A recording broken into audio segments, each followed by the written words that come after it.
Des affrontements opposant les forces armées de la République démocratique du Congo aux volontaires pour la défense de la patrie, l'IVDP Wazalendo, du général autoproclamé Makanika ont éclaté la matinée de ce jeudi 1er mai 2025 dans les collines Sir-Plompork, les quartiers Kasenga à Uvira dans la province du Sud Kivu. Les sources locales font savoir que ces différends seraient nés d'une dispute liée au positionnement des forces armées de la République démocratique du Congo au-dessus des positions de Wazalendo.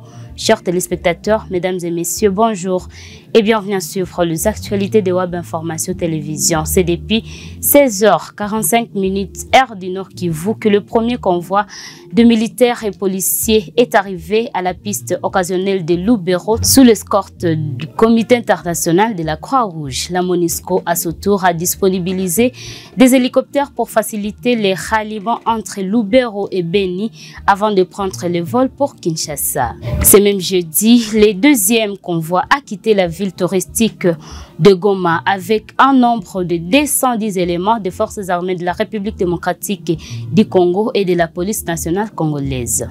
Restons toujours dans ces actualités, le ministre des Finances de la République démocratique du Congo, Doudou Fwamba, a effectué une visite de travail à la Direction générale des impôts DGI quelques heures après la clôture de l'échéance fiscale de l'impôt sur les bénéfices et les profits. Les détails. Cette échéance fiscale intervient à un moment très crucial de l'histoire de notre pays. En dépit de l'agression que notre pays a connue, en dépit des difficultés auxquelles nous faisons face, les administrations financières de notre pays n'ont pas abdiqué.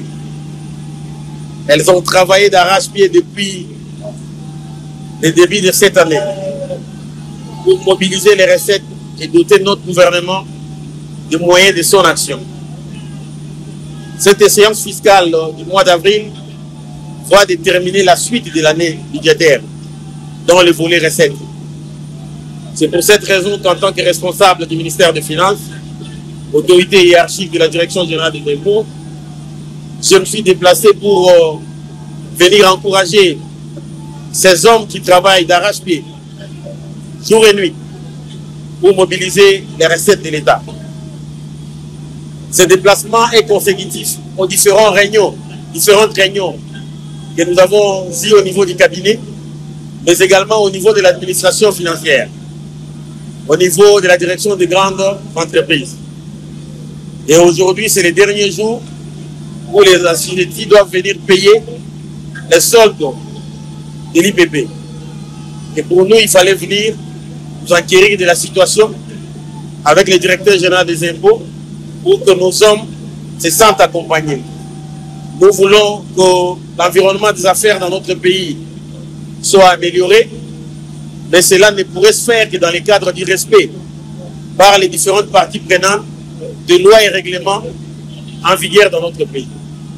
Les assujettis aux contribuables, aux opérateurs économiques devront respecter les lois de la République, comme les administrations financières devront aussi respecter les dispositifs légaux qui sont en vigueur dans notre pays.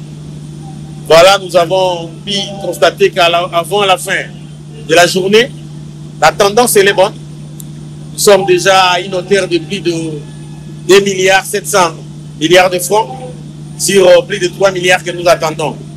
Et nous pensons qu'avant la fin de cette journée, nous pourrons annoncer à notre population les efforts que la Direction générale des grandes entreprises, à travers ses agents et cadres, mais également les efforts de la Direction générale des impôts, ont pu apporter en termes de mobilisation des recettes de l'État. Merci.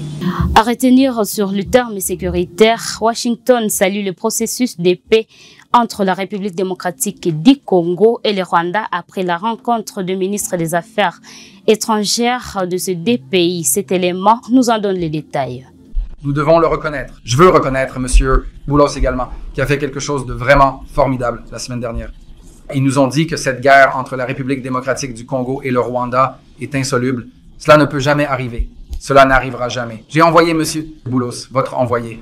Une semaine plus tard, je regarde mon emploi du temps, la signature d'une déclaration de paix entre la République démocratique du Congo et le Rwanda. Nous l'avons signée au département d'État la semaine dernière Nous espérons que cela conduira maintenant à une paix durable et permanente que nous espérons les inviter à Washington pour signer. Place au sport dans cette édition du journal, messieurs et dames. Le Léopard Junior de la République démocratique du Congo feront face au Ghana au stade de Suez. Sur place, notre confrère au nom de Richard Mouima, à qui nous disons bonjour depuis l'Égypte.